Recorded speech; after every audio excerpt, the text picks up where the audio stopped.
Letter 1. To Mrs. Saville, England, St. Petersburg, December 11th. You will rejoice to hear that no disaster has accompanied the commencement of an enterprise which you have regarded with such evil forebodings. You will rejoice to hear. You will rejoice to hear.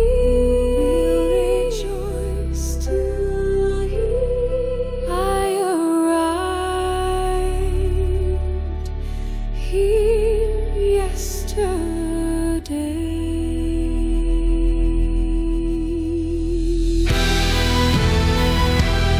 I arrived here yesterday, and my first task is to assure my dear sister of my welfare and increasing confidence in the success of my undertaking. I am already far north of London, and as I walk in the streets of Petersburg, I feel a cold northern breeze play upon my cheeks, which braces my nerves and fills me with delight.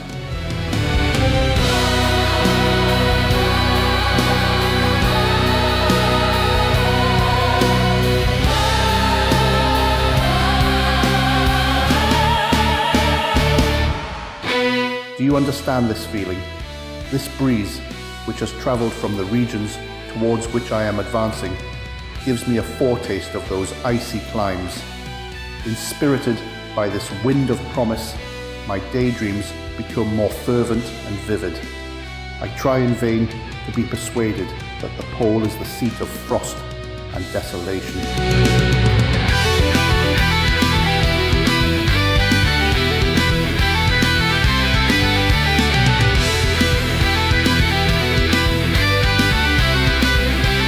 It ever presents itself to my imagination as the region of beauty and delight. There, Margaret, the sun is forever visible, its broad disk just skirting the horizon and diffusing a perpetual splendor. You will rejoice to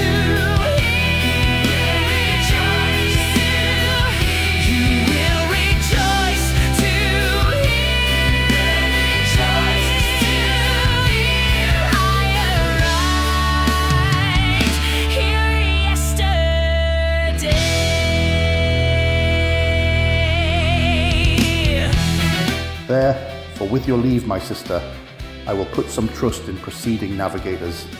There snow and frost are banished, and sailing over a calm sea, we may be wafted to a land surpassing in wonders, and in beauty, every region hitherto discovered on the habitable globe.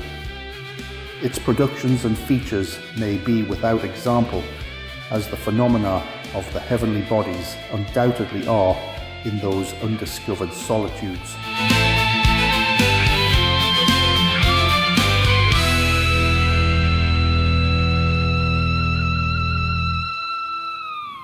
What may not be expected in a country of eternal light? I may there discover the wondrous power which attracts the needle and may regulate 1,000 celestial observations that require only this voyage to render their seeming eccentricities consistent forever.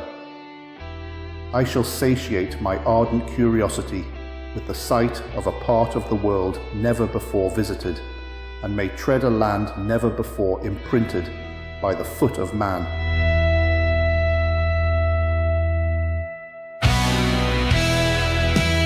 These are my enticements, and they are sufficient to conquer all fear of danger or death, and to induce me to commence this laborious voyage with the joy a child feels when he embarks in a little boat with his holiday mates on an expedition of discovery up his native river.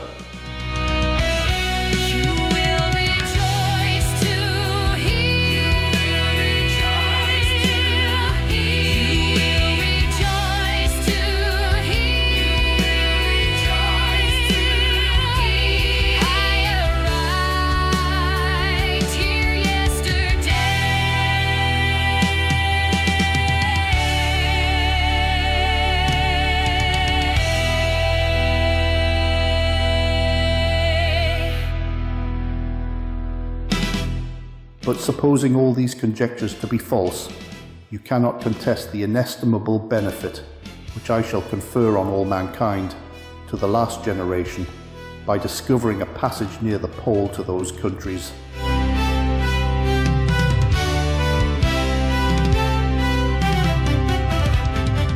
To reach which at present so many months are requisite, or by ascertaining the secret of the magnet, which, if at all possible, can only be effected by an undertaking such as mine.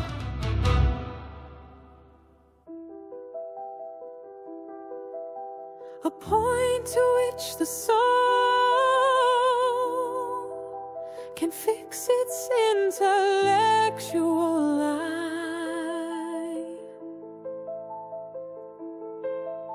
The magnet of the north,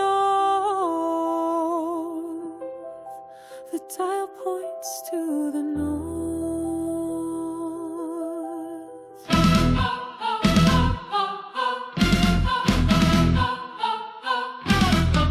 These reflections have dispelled the agitation with which I began my letter, and I feel my heart glow with an enthusiasm which elevates me to heaven, for nothing contributes so much to tranquilize the mind as a steady purpose, a point on which the soul may fix its intellectual eye.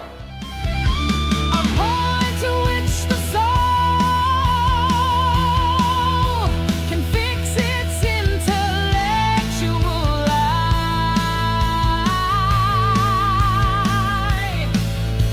The magnet of the north, the dial points to the north.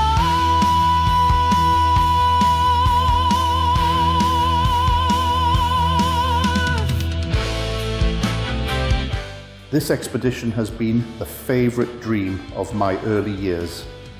I have read with ardor the accounts of the various voyages which have been made in the prospect of arriving at the North Pacific Ocean through the seas which surround the pole.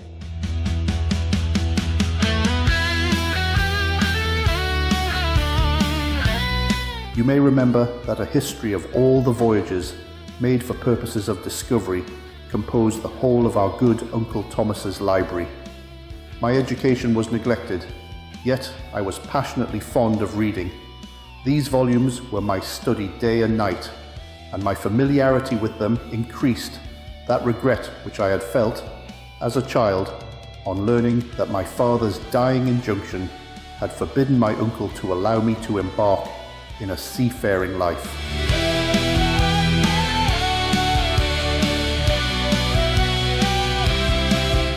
These visions faded when I perused, for the first time, those poets whose effusions entranced my soul and lifted it to heaven. I also became a poet, and for 1 year lived in a paradise of my own creation.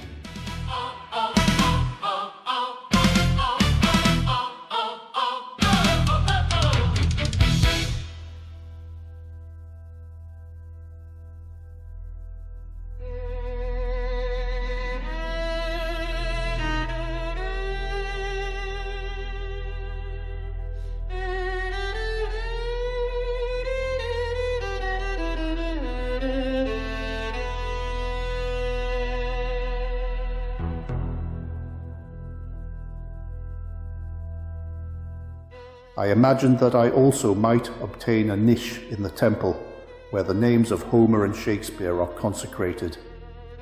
You are well acquainted with my failure and how heavily I bore the disappointment, but just at that time I inherited the fortune of my cousin, and my thoughts were turned into the channel of their earlier bent.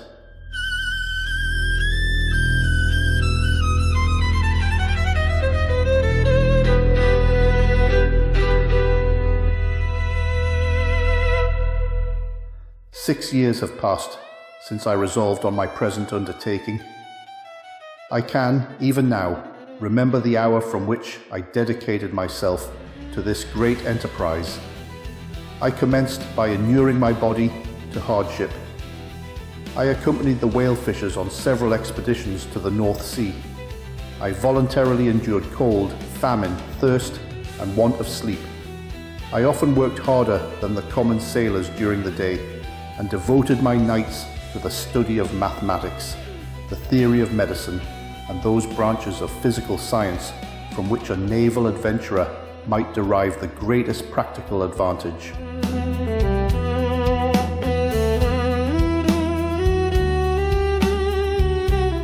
Twice, I actually hired myself as an undermate in a Greenland whaler and acquitted myself to admiration. I must own I felt a little proud when my captain offered me the second dignity in the vessel and entreated me to remain with the greatest earnestness.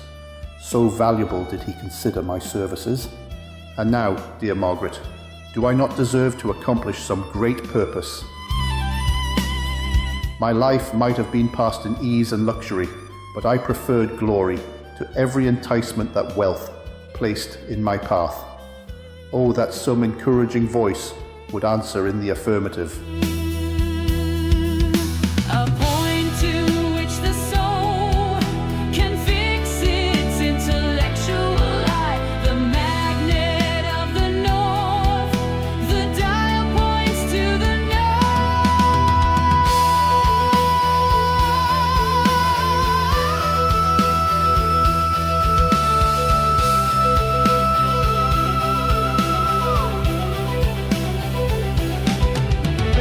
My courage and my resolution is firm, but my hopes fluctuate and my spirits are often depressed. I am about to proceed on a long and difficult voyage, the emergencies of which will demand all my fortitude. I am required not only to raise the spirits of others, but sometimes to sustain my own when theirs are failing. This is the most favorable period for traveling in Russia. They fly quickly over the snow in their sledges. The motion is pleasant and, in my opinion, far more agreeable than that of an English stagecoach. The cold is not excessive if you are wrapped in furs, a dress which I have already adopted, for there is a great difference between walking the deck and remaining seated motionless for hours, when no exercise prevents the blood from actually freezing in your veins. I have no ambition to lose my life on the post road between St. Petersburg and Archangel. I shall depart for the latter town in a fortnight or 3 weeks, and my intention is to hire a ship there, which can easily be done by paying the insurance for the owner, and to engage as many sailors as I think necessary among those who are accustomed to the whale fishing.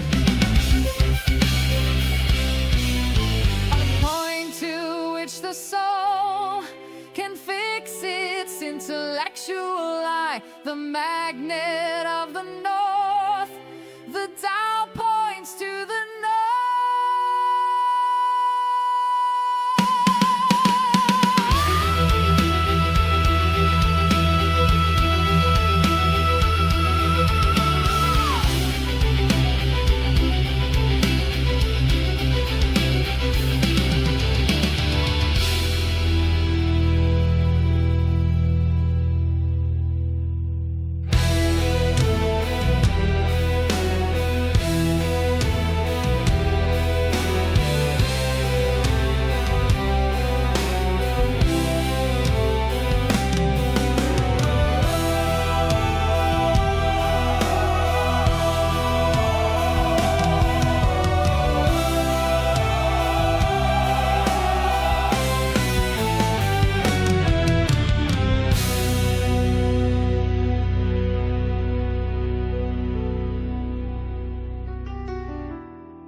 Farewell, my dear, excellent Margaret.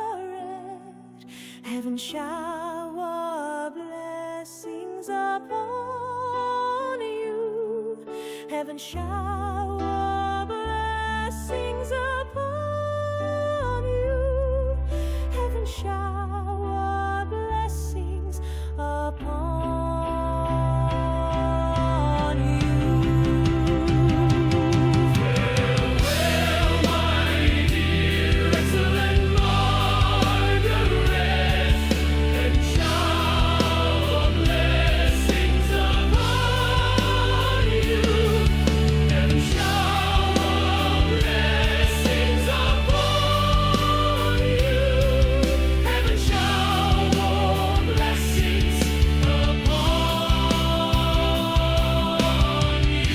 I do not intend to sail until the month of June, and when shall I return?